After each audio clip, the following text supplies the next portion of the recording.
may not run around like some quarterbacks, but he moves in the pocket very well. He can create open throwing lanes and windows as good as anybody. So, that's what makes him so good, though.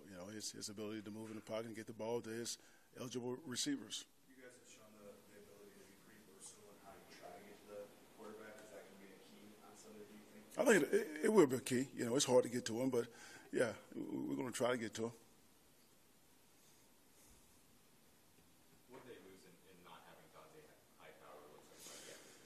He's a good linebacker. He's physical. In the run game, he's a good rusher. And so, they lose something, but I'm sure the next man up. I don't know who that'll be yet, but, Was Gates yesterday, was that a maintenance day or is that a some soreness, but you can call it a maintenance day if you want to, but he got it banged up in the game a little bit. We're just trying to take care of him. You expect him to be okay? Oh, yeah. Oh, yeah.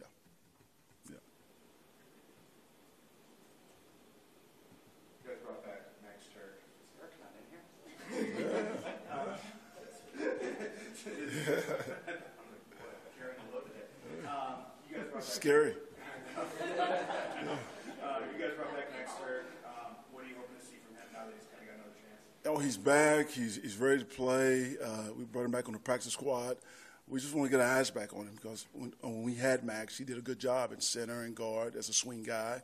And so we just want to get another look at him. What are the things that he has to do to jump from being, a practice squad back to that, being a guy who can contribute on Sunday? Be more consistent, in his techniques, fundamentals, and make plays. And if someone goes down and you're in that role, we can move you up. But right now, we just want to get our eyes on him and evaluate him one more time. If he hadn't been suspended, would he have started the regular season? I don't know that yet, because he was suspended and he wasn't around, and we knew that, so we didn't use him, like we probably would have used him. So we'll see now. He's getting a second chance, so we'll see.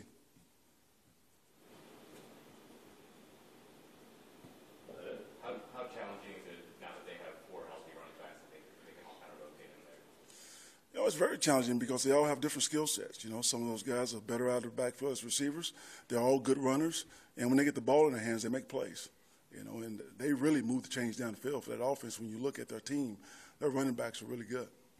You guys have put a big emphasis on game tackling and bring multiple guys to the ball. How does that look the last few weeks? I think it helps with turnovers. The more hats you can get to the ball come out, the better chance you have to getting on the ball and stripping the ball. So that's been a staple for us from day one. It's hats to the ball, hustle, pursuit. So Gus has done a good job with our defense on that. How's Corey looking for this week? He's looking good. He'll be limited today, and he'll take on a little bit more tomorrow, but he's looking good. If he's back up, is that likely to carry back down? I have to look at the board and decide, the best 46 on Friday and Saturday moving forward. But if he's up, it's going to make it hard to carry 9 defensive linemen for sure.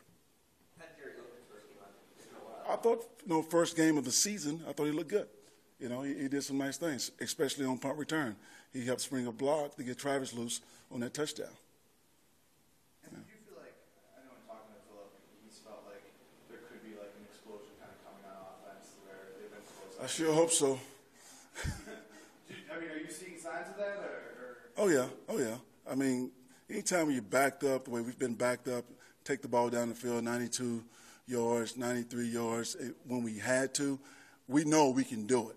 We just have to play like that more often, and the urgency there when we're behind is a little different than when we're even and when we're ahead. So we're trying to play with the same consistency.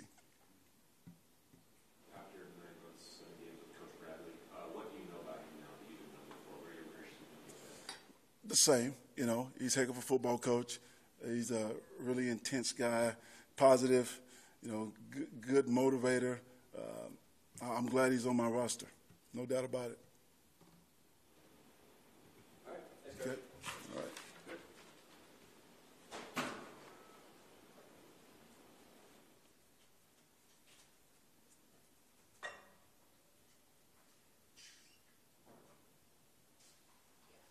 How we doing?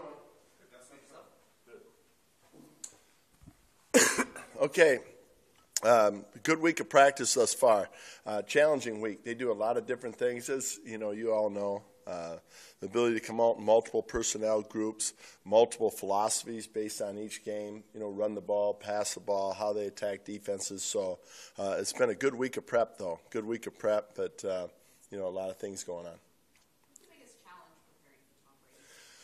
Well, first of all, for him, he's seen every look. And he knows where he wants to go with the ball, and they have a way to try to find out what you're in. And then, he's able to control the tempo. They can go at all speeds. They can go no huddle. They can slow it down. They can get big to run the ball. They can, throw the ball and go 4 wide. So multiple personnel groupings. But I think the biggest thing about him is his accuracy, timing and accuracy. That seems to show up over and over again.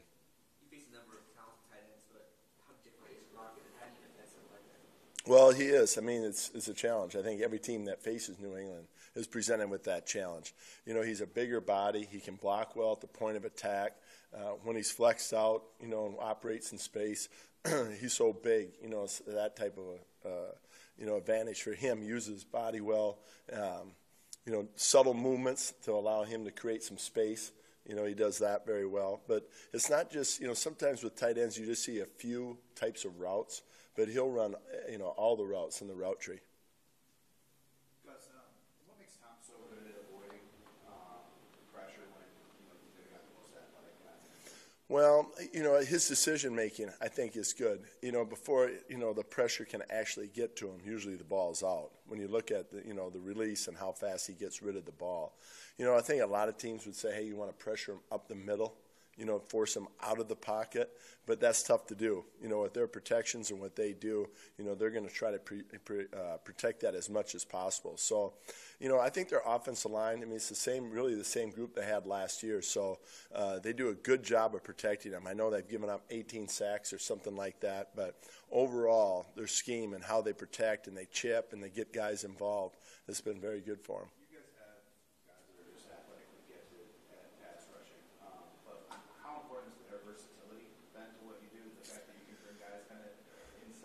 Right. Well, we want to do that from the start. Gift Smith has done a good job back in OTAs, kind of getting him in that mindset that we're going to have to move you guys around for matchups and different things that we want to do. And so that's kind of the world that they live in now. And then each week, as we base it off of protections and how they want to do it, we come up with a plan, where we want these guys located. So that can change week to week, but that kind of flexibility allows us, even with the D-line, to give the offense a different look. When you evaluate those guys, do you see that and say, because we were able to do this, this is why this is why? At times, sometimes you're based off of matchups. Just like an offensive coordinator is looking for DB wide receiver matchups, we also look for the same in O-line and D-line matchups. But there's also protection things we look at too. The types of protections, when they're in certain types of protections, and how we want to attack that. Is it unusual to face a team that has 4 running backs that they can all kind of rotate? And they do. They do a good job of them, and they all have different styles. So we have to be really aware of that. We spent a lot of time this week just looking at the styles of runs, what they're asked to do in the passing game. At times, sometimes teams, if they go empty, one of the backs will be the guy that's displaced and empty, where they'll use them all. So it prevents it. It's kind of a challenge that way, trying to understand what they like to do with each back in there. But they utilize them all the same. They just have different skill set. Was this last weekend the best that you've seen your team in terms of stopping the run? I thought it felt better. To try to get them one-dimensional as much as we could. I thought that we tackled much better. We're getting closer. We still weren't in the single digits in missed tackles, but the number's dropping every week. So that part of it is good. And you're seeing more guys at the ball. I felt like last week was the first week where it really felt fast. Where we're starting to be faster, on defense. And that just comes with understanding what we're asking them to do in defense and where the players actually own it. They understand it so well that they're out there playing fast rather than thinking a lot. Coach, a lot was said about whether or not that melting from sack was coming out. But as a coach, how do you teach the fundamentals, the technique of you can't go high, but you also can't Right. go low? How do you Well, it's just like a strike zone in baseball, below the shoulders and above the knees in that area. And, but that strike zone can change in football. The quarterback can drop his head and, in his movement. So you just have to have great awareness of it. But, the ability to come in, and we talk about that, if you do come free, have a plan. Have a plan when you see the quarterback and how you're going to attack him. So that's just, thought process during the week. So it was a big hit. It's an explosive hit. Just unfortunate that we got the penalty. I guess to follow up on that, how hard is it for players? Like you said, the players move, one player's moving, coming this way. It's difficult. I can remember, I think we talked earlier about the hits from the safety position, and a receiver coming across the middle, and how challenging is that? He catches the ball and he crouches down to protect himself, and you hit him, and it happens to be head-to-head. So it's challenging and something that, teams are working on. I think we're doing a better job of it across the league, but still not where we need to be. But, it's a big part. Safety, we talked to our players about not using their head, in tackling and making hits. It's a huge emphasis. So I think we all understand that part of it. I thought he did good. He's a guy that's going to play with really good effort. In his rush, he's got very good speed and bend. So I thought for the first time he went in there, he did a nice job. I think the big part, we wanted to see him on special teams too. Because on special teams, when you're our style of defense, more of a 4-3, sometimes different than a 3-4 team, you don't have those bigger body outside linebacker types to play special teams. So we really got to look at our Leo position for that bigger body type, and that's where Jerry plays. So to incorporate him and get him on special teams as well and see how he could do there would be a big plus if he starts to come on there. How impressive is it what Chris McCain's able to do, considering his snaps are far less than Joey Melvin? Right. You could criticize us or me on that because he had, 23 plays, and, he was very productive. But, I think Chris McCain's evolution has been that he's always – what jumped out at me when I was first with him was his effort. He played with great effort. I chased the ball downfield, all those things. So I think it's just developing a skill set as a pass rusher, the ability to lean, to have different pass rush, games and things like that. Where at that part, I think he needed to have work on. And that's what's come faster than we anticipated. Because he was undrafted, do you think maybe other teams invested less time in his development early in his career? I'm not sure. I can't answer that. I know here, the Chris McCain that we have, he's done a great job. And his work ethic and, it just feels like whether it was first or second chance or how many ever chances he had, like he's going to make sure, he takes advantage of this opportunity. And that's the guy that I know. Okay? Okay, thank you.